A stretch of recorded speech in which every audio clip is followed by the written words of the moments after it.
Welcome to Ask a Puppy Trainer Show. This is where we answer all of your questions about puppyhood. I'm Bethany. And I'm Sparky from the Puppy Academy. We're excited you're here. And now, let's get to the show.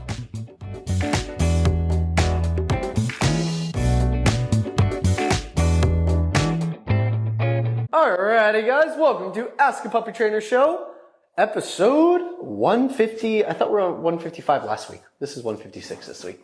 No, it's not. It's 155. Okay, if you say so. Alright, welcome everyone. As you can tell, there is no Bethany here today, so there's no one to rein me in. I'm going to be loud, I'm going to be crazy, and I'm going to talk fast, so bear with. No, Mocha Bear, not the microphone! Mocha Bear is Shotzi. Well, she looks like Mocha Bear. This is Shotzi. She'll be joining us today. She's on her first couple days here at Puppy Academy. She's very happy to be here. She got a little taste of my microphone, and now that's all she wants. So bear with me if she, all right guys, she's done.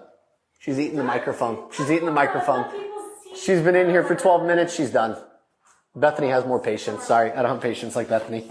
Here she is. Say bye, everyone. That's Shotzi. Give her some love. Woo!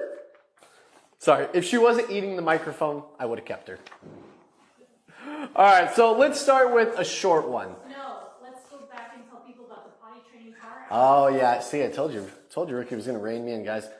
Everyone, we have a potty training power hour that we are doing on June 26th at 1 p.m. Pacific time. And the link is in our bio if you want to sign up. This one's free, right? Yes. So it's a free thing, and it's basically giving you a snapshot of what our online program is and how we can help you guys. I actually have quite a few potty training questions. I even had one person ask if they could send me a schedule. Guys, that's literally what we're doing in our potty training power hour and what we do in our online school. So that's what it's there for. If anyone wants to send us a schedule or they want to just get help on potty training, that's where you guys want to go. We have a couple different things that we're going to be doing over the next few weeks / few months. All right, let's start with a short one. This is from Carly Swink. 5-month-old Corthal's Griffin. I am going to have to Google that because I know a Brussels Griffin, but not a Corthal's Griffin. Someone Google this for me, please, while I'm reading this. Wants to chase cars that come from behind us on walks. Tip to stop. Okay. One, I'm going to first ask, do you guys have any head control? Are we walking dog on a harness? Do you have a slip lead, a martingale, things like that? That's usually one of the first things I want to look into is, can I redirect my dog away from that traffic? Can I get my dog's focus when I'm on the walk? Do I have any food focus? These are the things that you really want to build up to. 5-month-old, so adolescence, you're just basically getting into adolescence. My question also is, what does your walk look like when you're doing a normal walk? Is your dog ahead of you? Are they behind you? Are they pulling to the side? Are they sniffing on everything? Are they very easily distracted before the car even drives by? If so, that's the first thing I'd work on. Honestly, I'd say go back to the basics. I would want to teach my dog how to walk on a loose heel, be able to follow food, be able to get a little bit of head control. So if my dog is distracted by something small and simple like a dog across the street and they look at them, can I add a little bit of pressure to my leash? They give in to the pressure. I redirect them with food and then I can guide them away from that distraction. If we can do that, then you're getting to the point to where you could start redirecting from big noises or big distractions like a car coming behind you that he wants to lunge towards. But if we don't have the first step, you won't be able to get the first step yet. That one gives me pause. It makes me a little bit nervous because I've had multiple dogs that have popped off leashes, like they've pulled hard enough to snap the leash and they've actually run in the street and thankfully they're okay, but you never really know when a dog goes in the street. So I would say if you're really worried about this, look into a private trainer, find someone who does balanced dog training so they work with some head control tools and they also have a balance working with puppies and using food. That'd be my advice to you. But yeah, that's a scary one if they're running in the street. Taryn Lunsford. 10-week-old puppy has been humping my leg or our little nephew when he gets excited. Tips, he's a Schnoodle. Leash control. You got to have something on him. I know there's a lot of different things you can read online. You can give a little knee bump and get them off. The only issue is that while you guys might be able to do that as adults, your little nephew may not be able to. So it's not his job to control the dog. It's our job to kind of intercede on his behalf. One of the big things I usually communicate to owners, especially parents of young children, is anytime your dog is out and about, they should always have a leash on. If they're prone to jumping up on the kids or nipping at people or even just having accidents, that leash should be attached to us. It could be hooked on a belt loop. They could have like a little playpen area that's maybe a larger, like 10-foot area where they're just kind of hanging out inside of it. You need to have an area that you can control. So when the dog starts trying to jump, it's something as simple as maybe I walk into them firmly and tell them no. Kids can't do it, but you as adults can. You can build up more leverage for the children. Or you can pick up leash, lift up your arm a few inches, extend your elbows out a few inches in front of you, and you kind of just pause for a second. We aren't trying to lift the body off the ground at all. I'm not trying to lift the front 2 feet off the ground. All I'm actually trying to do is create enough tension that the head comes above the shoulders by about 2 or 3 inches. And what happens after that is if they try to fight the pressure, their paws will come off the ground, but that's not on you guys. You're just holding a gentle pressure. When they put the paws back down, they sit down on the ground and they allow their bodies to settle and relax. It's momentary. It's probably pretty fake as well, but I'll tell you why I say that in a second. The whole point behind it is that you get them to momentarily back off and settle. The minute you release that pressure, that's what I was talking about, they're going to jump on you again. They're going to jump up and try to nip because one time won't do it. The reason that they test that boundary is because they need probably a little bit more obedience. This is one of the great ways of accomplishing that and then redirecting it to some training. Pressure up, hold, the dog settles, you release, they go to jump again. No, pressure, hold, wait. They settle again, you give slack. When you're able to relax the leash, they don't go back to biting it. They don't go back to biting you or jumping. And they kind of just go, and they take a breath. That's the breath that tells me they're ready to do something. They're jumping on you for a reason. They're bored, they're tired, they're cranky, they might need a nap, they might need some training, they might need a walk, they might need a little bit of play. And that's their way of communicating it through a pushy method. I always have a training pouch on me anytime my puppies are not in the crate. And I learned that from Bethany because she is very, very, very strict about that with all of our clients. And when I have that pouch on my hip, I walk to my dog, I pick up leash, I do the pressure work, they eventually back off and settle. I'm already reaching into my pouch for a handful of kibble or a couple treats, food to the nose, hand on leash still. Come, play, sit, good. You could do come, sit, down, stay. You basically want to start working them through some training because after you tell a dog no, you're not done with them. Basically what they're going to do is that they're going to back off and they're going to think, all right, what's the next step? When we give it, their brain latches onto it. If we don't give anything, they go back to the bad behavior because they really don't know what to do with themselves anyways. Come, play, sit down. Good. Pause. Come, play, sit down. Run them through a few routines. And once they start looking like the eyes aren't the crazy eyes, that's like the dilated pupils where they just want to jump and bite. It's like shark puppy, like baby shark. When that goes away and they look a little bit more focused, that's when I want you to start giving food. Don't give food right away. If you give food right away, you're actually rewarding the bad behavior of jumping and nipping without even realizing it because their mentality, their mindset is still in that forward motion, jumpy, nippy personality. It's only when we work that down that we start rewarding them. And think of their brain like a little atom. When that atom spins and it has a whole bunch of channels, it filters the energy where it needs to go. When it has no channels, we haven't done enough training with them, it explodes and you get an atom bomb. That's basically our puppies. Most of our puppies, at least 24/7, they're basically a constant exploding atom bomb. They're just going crazy. When you give come, play, sit, down, heel, drop it, leave it, fetch, all those different commands, the energy starts funneling into those channels. So it helps your dog process information. Instead of them walking up and jumping and nipping at you, they might come up and sit in front of you and wait because we've taught them the good behavior for them to invest their energy into. All right, that was a really long-winded example for a 13-word question. Yes. All right, and this one is from TikTok, right? Am I on TikTok? No, this is Instagram? Okay. This is from Instagram. For Sherry21, my 8-month-old puppy barks at everything, noises, people, other dogs. All right. Is this in the house? Is this out of the house? 8 months too, you're kind of not really a puppy anymore. When dogs hit about 7 to 8 months, they start becoming adolescent adults. So it's like, you could call a 17-year-old or a 16-year-old a kid, but really they're almost like a mature young adult. That's kind of more how I see them. So the questions I'd be asking myself, did she respond? Oh, both. Okay, great. So if we're getting it inside and outside, my goal is more about what kind of focus do I get when I'm inside the house. I wouldn't even go outside and do walks with my puppy yet if I'm still getting that much barking outside, or I'd choose to do it when it's very quiet. You're talking before sun comes up in the morning, when sun is down at evening, and you're just not going to see as many dogs. That's so you can still get them outside for now. But the barking will get worse the longer it goes on. Transition to inside the house, and you want to start training your dog to give you focus when they think about barking. So how would I do that? I'm inside my living room. Welcome to my living room. I got a leash on my dog. They're sitting on place command. By the way, definitely join the online school. You have a lot of commands there that I'm going to explain in a few minutes that you can easily Google and YouTube. It just doesn't have the same consistency of learning. But dogs on place by me, which is teaching them to go to a designated area on command and stay there until released. This is how we teach calm on command.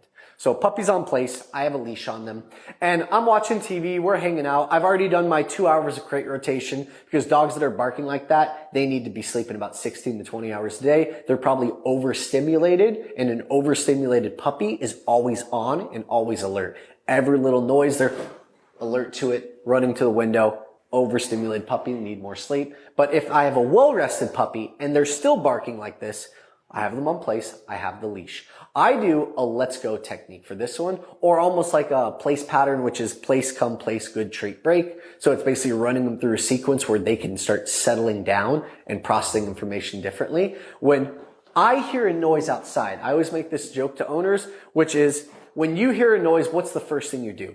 You know what owners tell me? I stare at it. I'm human. I'm like, yeah, okay, I get it. I do too, or at least I used to. I hear a noise, I look to the noise, and instantly, what's my dog doing? Ears are up, pointed forward, head staring, back is straight, tail is straight behind him. My dog's about to lunge towards that window and start barking. The second I see that, I stand up, I grab my leash, let's go, and I start moving down my hallway, away from the sound, away from the noise, away from the stimulation. If my dog has already started hyper-focusing on it and has already started pulling towards it, I might even give a little tug on the leash, what we call like a leash tug, and then I'll start walking down the hallway saying, let's go. Every time my dog tries to pull me in the direction of the noise, I brace the leash against my hips, my arm that holds the slack kind of goes behind my back like I'm going to chicken wing myself. And I use the leverage of my hips and my quads to push through any of the pushiness my dog has. So if I turn away from the window and my dog pulls towards it, I'm going to use my hips to drive towards the back end of my house. Once my dog starts following me, that is what we call being below threshold. Being below threshold in the dog's head is when they start looking to you more and not looking at the distraction, taking food from you and not ignoring it to stare at the distraction. You need to find an opportunity to get your dog below threshold so your food becomes valuable. You become valuable. Your leash guidance becomes valuable. And from that point, you need to start training your dog. If that's where your place is, your place cot, your dog bed, awesome. Try something simple. Come, place, sit, good. Pause, take a breath. Give a treat. Pause, take a breath. Let's go off the bed, right about to the buffer of where he starts showing a little bit more interest towards that front door. Then I'm going to circle back to the bed, and I'm going to do that until I can get closer and closer and closer to the area that has the noises. The whole point is that you're trying to up the threshold in your dog's brain, and that threshold basically is his tolerance to noises and distractions without reacting towards it. A stronger threshold, a stronger, more confident dog. That would be the first steps. But if you haven't even done that yet with the food, teach let's go work, teach place pattern, and then teach recall with the sit. Those are some of the first commands I'd work on. And if my dog has trouble focusing, practice them in a quieter area of your home where you can get as much focus as possible. You can even do noise machines by the areas that you're hearing the noises. That way, at least it kind of overrules some of the noises that your puppy's hearing. You're welcome. All right, just because I know Bethany will yell at me if I don't do it, I'm going to read some of the longer ones. Just bear with me. I'm very monotone. All righty. Hi there. I have 2 6-month-old Dachshunds, not from the same litter. Smart. And the female will immediately pee on any type of bed we put down for them. It's maddening, and I keep buying dog beds. It's not the mat we keep in the crate, just a bed for them to relax on in our common area. Could this be territorial marking? She's getting spayed in 2 weeks. Might this help? If it was territorial marking, it'd be very, very small piece. It would be like a little spot like that big. Dachshund, maybe even that big, like size of like a nickel or a quarter. It'd be a very small urination. And if it is marking, then you have a different problem. You got to have a leash on that pup, and they're not allowed. Honestly, I'd probably eliminate all the dog beds for that puppy and the other one for about 2 to 4 months, just until you can get them a little bit better. I would look into getting a pet cot, which is basically, I don't have one in here. I usually do. It's basically a rectangular dog bed that has 4 legs that lifts it about 6 to 8 inches above the ground. And Kimberly, you don't have to grab one. You don't have to grab one. You're good. You don't have to grab one. But it's basically 6 to 8 inches off the ground. And when the dog is on it, it's got a breathable mesh. So if they do urinate on it, you can undo everything in like 2 minutes, throw it in the wash, so at least it's easy to clean. Or you could even use that and eventually put a dog bed on top of it once you create the association, not pee on it. Other things I'm thinking about is I need to get my puppy on a structure schedule. If you're not on one yet, it's possible that your puppy just doesn't understand where they're supposed to go potty. How our structure schedules work is you can find them in our link in our bio. We also have I know, I'm working towards it. We also have on June 26th our puppy training puppy academy potty training power hour. It's a lot of P's in there, okay? It's a tongue twister. Bear with. A lot of P's, H and T's and whatever. Oh, I get what you did there. There's a lot of P's, pun intended. Made me lose my train of thought. But basically you need to get on a structure schedule, because how that works is when you bring a dog out of the crate, the first thing we do is leash them up. And we actually take them outside. We take them on leash outside. We stand in one area for about 2 to 3 minutes without moving. I would probably do them solo, because it's very possible that your one dog's going out there and she's either getting distracted by the other dog, or she just is easily distracted in general. Go out there for 2 minutes. Stay in one spot. Don't move. You don't want to be walking around new areas. That teaches a lot of sniffing, and it actually even promotes marking, because they're exploring different territories, and that's when they start marking different territories. You stand like a tree. She can go left, right, forward, back, front flip, back flip, whatever she wants, but you're not going to follow. Eventually she'll hit the end of the leash a couple times, come back to us, and then she'll either potty for you or she'll sit and stare at you like my dog likes to do sometimes. When they do that, it's okay. Just pick them up so they don't have an accident in your house. Take them back to the crate, pop in the crate, 5 to 15 minutes, depending on age. 6 month, I'm going to do probably 15 to 30 minutes. 2 month, 3 month, 4 month, I'll probably do like 5 to 15. Just got to play around with it a little bit, depending on how long they can hold it. And after that 15 to 30 minutes for our 6 month Dachshund, I'm going to take them right back outside and do that potty over again. I'll actually rinse and repeat that as many times as I need to until I eventually get a potty. If you weren't having accidents inside the house and your puppy just held it for 4, 5, 6 hours, some dogs do, some dogs don't, then I would say it's not a big deal. Puppy doesn't potty. They can still come in for their free time because they don't go every couple hours. But if your puppy's having potty accidents, you got to get them on a schedule, because very likely they don't understand what they're actually supposed to do and where they're actually supposed to go. Even though your other dog's doing it, there might be a disconnect with this one. Get them on a schedule. Join us for the potty training power hour. I got it. And then we can go over a little bit more of that with you guys there. Ooh, this is a really long one. This is scary for me. I'm gonna skip that one for now. All right, this is from Eberswick. 6-month-old Aussie gets car sick, vomits on every third to fourth trip. Desensitization tips, 45-minute car ride. This is more Bethany, but I've trained a few dogs doing car stuff. One, you can't drive like me, which is not slow. It's very fast, and I take turns quickly. You can't do that. You have to be very conscientious with how you put your dog in the car, how you drive, but there's also a lot of pre-care that goes into getting them used to being in the car. I can tell you, I'll just regurgitate some information I know Bethany always gives for it, and this is kind of her bread and butter, which is when we're teaching a dog to go into the car and they're afraid to jump up in it, it's okay to just literally pick them up, put them in the car, say break, and let them jump out. You got to do something easy first. It's the same way as how we teach house, which is crate. We put them in, we let them run out. We eventually put them in, stand in front.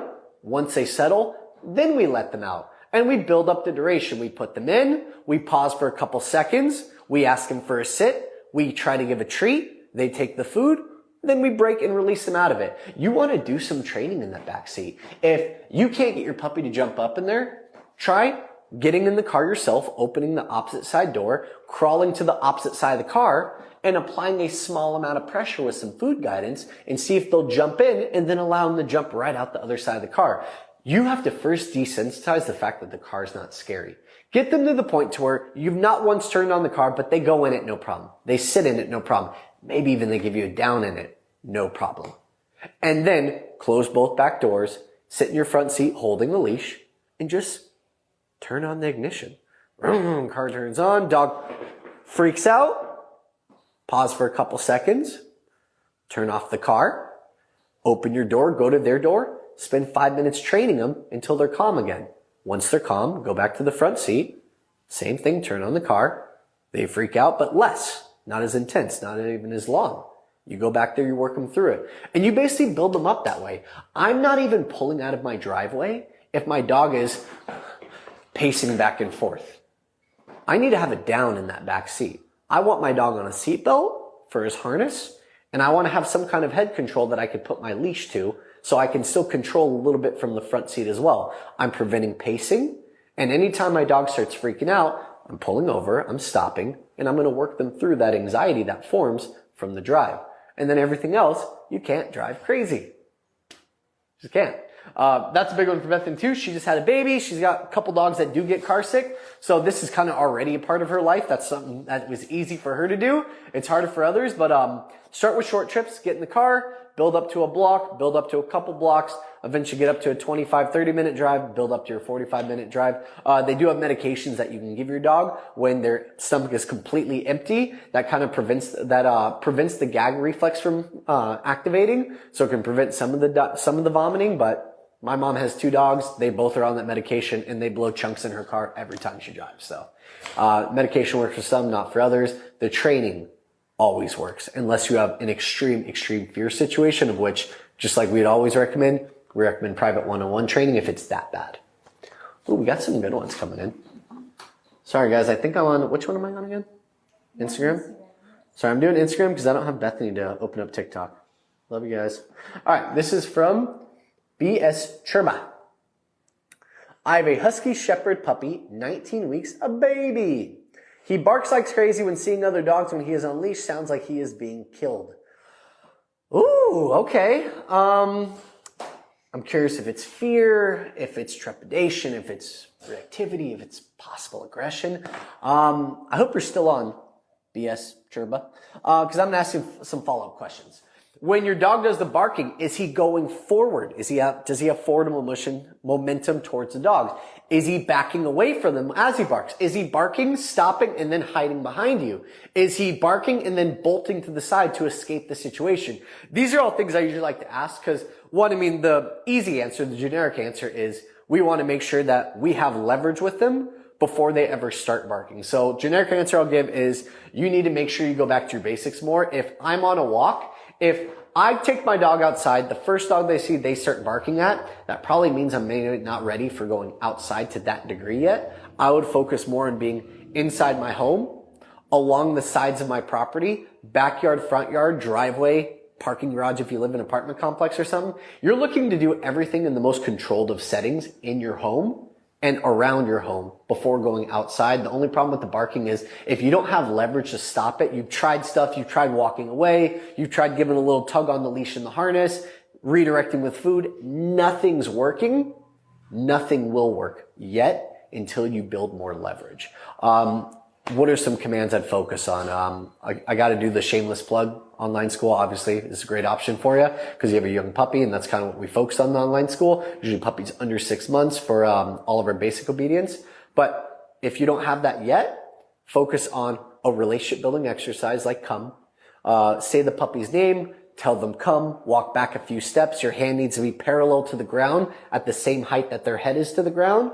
Walk back. Do 25 to 50 repetitions of that every single morning. You're looking for a place command, which is putting them on the dog bed, having them sit, pausing for a moment, getting them to settle and relax momentarily, and then rewarding them and breaking them off the bed. I actually take my place cot outside with new dogs that I'm training that I don't have a lot of control with because place is a great targeted area. It's a great anchor point. And I'll go sit in the front yard with my dog on place next to me in the patio.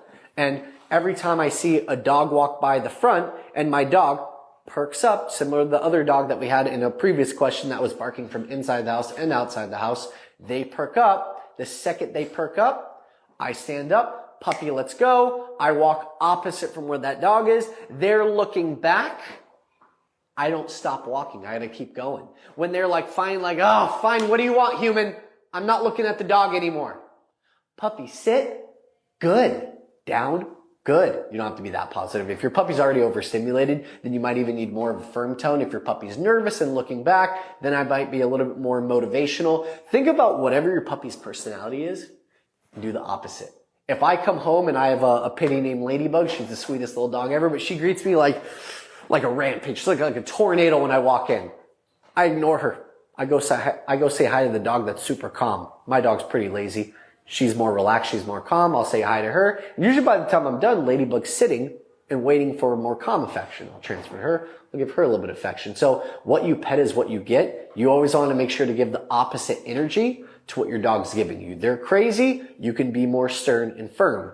They're unsure and nervous. You can be more motivational and motivating. If they're just neutral, just be neutral with them. Or you can be a little bit more emotional or a little bit more stern. You kind of have a more balanced personality in a dog that way. But yeah, that's what I'd be looking at, is building up more of my basics in an area that I can control. Inside first, backyard, front yard, driveway, sidewalk in front of the house, and then eventually you're going to start venturing out into the world a little bit. How am I doing on time? I got a minute? All right. Tanea, I'm going to read your question. It is daunting for me because it's so long. Usually Bethany would do it, but this is self-growth right here. All right, from Tanea. How can I please ask for help? I have a 9-week puppy. I love that too because that is the age group that we're catering to right now. He loves his crate and his toilet train. I work from home, so before I work, I take him outside to play and exercise, and we do some training. I also feed him breakfast 30 minutes before I work. His playpen is in the lounge, and my office is in the spare room. Do you have a pen? Can somebody hand me a pen? It's so long I gotta start making notes on this thing. All right. Bear with me, guys. I'll go over. I don't have Bethany to stop me. All right, so 30 minutes, breakfast before work. All right. His playpen is in the lounge and my office in my spare room. When I settle him, I start work, and all he does is scream and cry. I tried ignoring him, and when he settles, I reward him. As soon as I'm out of sight, 10 minutes later, he starts up again. It lasts for an hour or so. He's learned to jump out of his playpen and runs to my office door. I try and resettle him. It's very frustrating because I work in a call center, and I always have customers who are on the line who can't hear me because of the puppy's crying. I've had to add another fence to prevent him from jumping out. We have his favorite toys in the playpen. How do we get him to stop crying or love his playpen? Please, any help appreciated. Nothing you can do. He hates playpen. He's always going to hate playpen probably. You're probably not going to get him to stop hating playpen, but I have a saving grace. You don't actually want to be using a playpen. You need a crate. A crate is going to be amazing for you. Yes, he's still going to hate it. Yes, he's still going to bark, but it's going to start working him through the barking. The problem with the playpen in a dog that's overstimulated or has severe separation anxiety, and that sounds like pretty severe separation anxiety, or boundary frustration too, because a playpen is a boundary. But think about the size of a crate. If I have a dog that's as big as my forearm, from tip of my finger to my elbow, my crate is only about 2 inches longer on one side, 2 inches longer on the other side, and about 4 inches wide on each side.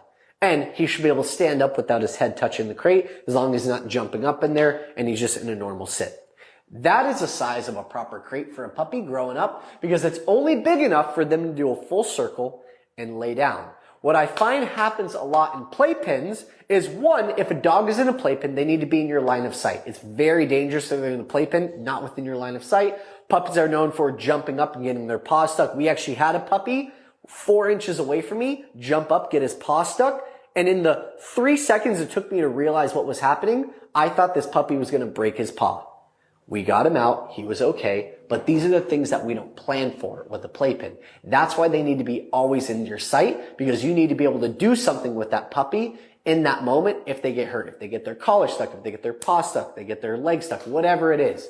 That's why I'm not going to recommend playpen for you. I think it's too large. I think your puppy's probably pacing back and forth, building up more anxiety, getting more frustrated, and eventually hitting the climax of the barking and the whining, and then eventually jumping out. The fact that they're climbing up too gives me some worry, because if they fall down, hit their head, they can get hurt.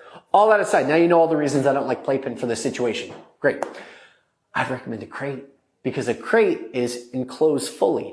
And yes, they're probably going to cry just as much, but you need something that you can put in a room, in a dark space, a quieter area. And honestly, I mean, I've had people that have walk-in closets and they're like, that's the only soundproof room in my house. It's a large space. I put a fan in there. There's a little bit of indirect airflow. I cover the crate with the towel just to make it as dark as possible. It's a temperature controlled room because it's in the home. And the puppy barks for 10, 15 minutes and we can't hear it, or we hear it less. So we don't have to acknowledge it as much. It doesn't bother us for work. So the puppy eventually realized after 15 minutes of barking that we don't let her out. And she settles. Some dogs are a little bit worse if they have separation anxiety, and it just takes a little bit longer for them to get used to it. But it's really what we do when our puppy is outside of the crate that leads to more barking inside the crate. What does your free time look like? Tanea, what does your free time look like? When your puppy's out of the crate, are they on a leash? Are they doing training? Are they sitting on the couch with us for almost the entire free time? If you break down your free time perfectly for a puppy who has separation anxiety, I am diehard, so like anal retentive about a schedule for a dog with separation anxiety, because it's one of the only things that starts the progress of working through it besides training itself. But crate training, puppy comes out of the crate. The first thing I do is I leash them up. They're not getting held in my arms. They're not getting cuddled. They're on the ground because they have separation anxiety, and we can't keep rewarding or feeding into this. They're on the ground. They're hanging out. We walk them outside their potty area. They go potty successfully. We bring them in. We do walk and play 10 minutes. We do training 10 minutes. We do supervised separation 10 minutes. All of that, by the way, is in our power hour. If you guys want more information about that, June 26th, right? June 26th? June 26th, 2 weeks. We'll give you more information on that one. But if you can't tell, there's a lot of structure during free time. It's not freedom to roam the house. It's not freedom to just kind of do whatever they want. We're trying to give them a task. And there's a point to all three of the things I just mentioned. Walk and play gets out the physical energy. That's what allows a dog to settle down a little bit from the excess energy of being in the crate, especially if they've been barking and crying for the last hour. The training, the part two, starts working the brain and challenging the brain to get tired. The third part, supervised separation, that's your playpen or your dog bed in your office with you for 10 minutes with a back tie. So if I had a dog bed right here and I had something I could tie my leash to behind them, I would tie the leash to that, clip it to their harness. The dog bed's on the ground, so is the leash, and they're just hanging on the dog bed. They can't get to me, but they can get off the dog bed, go a few feet this way, a few feet that way, a few feet past the dog bed, and then be on the dog bed. And that's all they get for about 10 minutes. Teaches them to be calm, independent, self-sufficient, and they build confidence of their own merit. They build confidence on their own without needing you to do it for them, and it starts working through some of that separation anxiety. That's probably one of my favorite techniques, and that's why I'm such a crate schedule guy, is because I truly believe a crate schedule helps create balance in a home that maybe we're a little too affectionate. Maybe we don't train enough. You can get away with some of that stuff as long as you have a really good strict crate training routine and you have a good structure routine. All right. Did I go over? Yeah, I did. Only 5 minutes. That's not that bad. All right, guys. Thank you for joining. Am I solo again next week too? Oh, I'll see how many people actually like me. If you come back, that means you guys like me. Okay. Next week we're also solo as well. No Bethany. So if anyone is here for her, don't come next week. Ha! All right. See you next week. Bye. Oh wait, smile, thumbs. Thanks for tuning into Ask a Puppy Trainer Show. We hope you found some advice that you can use to help make puppyhood a little easier. Don't forget to join us live every Wednesday at 1 p.m. Pacific time on Instagram or TikTok at The Puppy Academy. This is where you can get a chance to ask your burning questions in real time. And if you want even more puppy guidance, visit our website at thepuppyacademy.com for info on joining our online puppy school. If you enjoyed today's episode, please consider subscribing to our podcast and leaving us a review. These reviews let more people find us and supports us on our mission to help as many puppy parents as possible around the globe. Thanks for listening, and we'll see you in the next episode.